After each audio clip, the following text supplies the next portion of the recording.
أعوذ بالله من الشيطان الرجيم. بسم الله الرحمن الرحيم.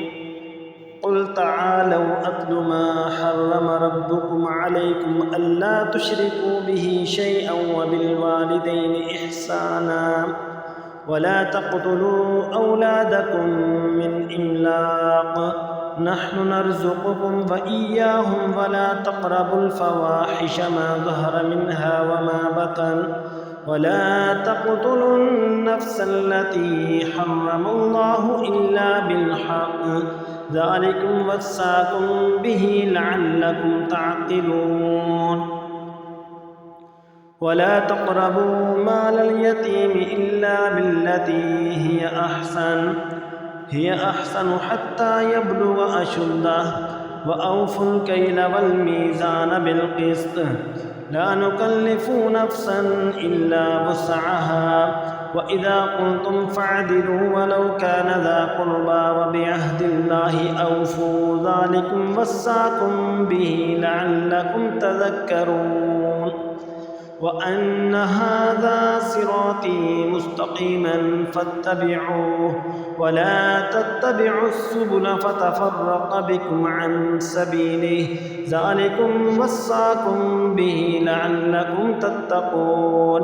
ثم آتينا موسى الكتاب تماما على الذي أحسن وتفصيلا لكل شيء وهدى ورحمة لعلهم بلقاء ربهم يؤمنون. وهذا كتاب أنزلناه مبارك فاتبعوه واتقوا لعلكم ترحمون. أن تقولوا إنما أنزل الكتاب على طائفتين من قبلنا وإن كنا عن دراستهم لغافلين.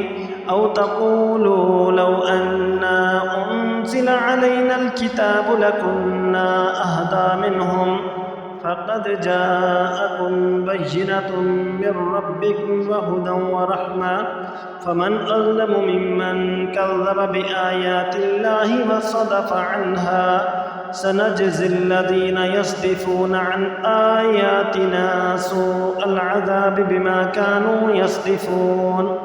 هل ينظرون إلا أن تأتيهم الملائكة أو يأتي ربك أو يأتي بعد آيات ربك يوم يأتي بعد آيات ربك لا ينفع نفسا إيمانها لم تكن آمنت من قبل أو كسبت في إيمانها خيرا. قل انتظروا إنا منتظرون.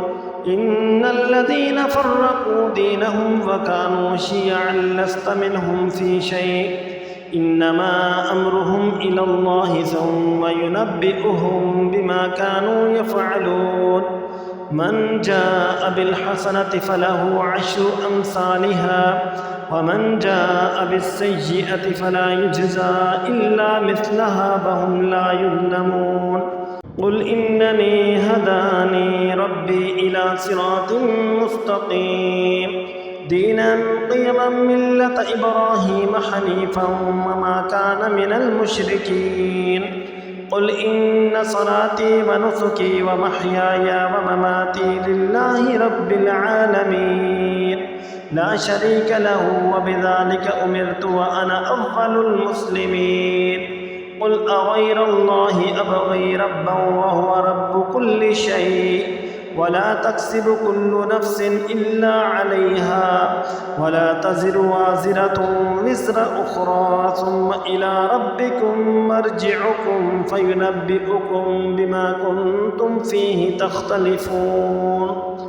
وهو الذي جعلكم خلائف الأرض ورفع بعدكم فوق بعد درجات ليبلوكم فيما آتاكم إن ربك سريع العقاب وإنه لغفور رحيم.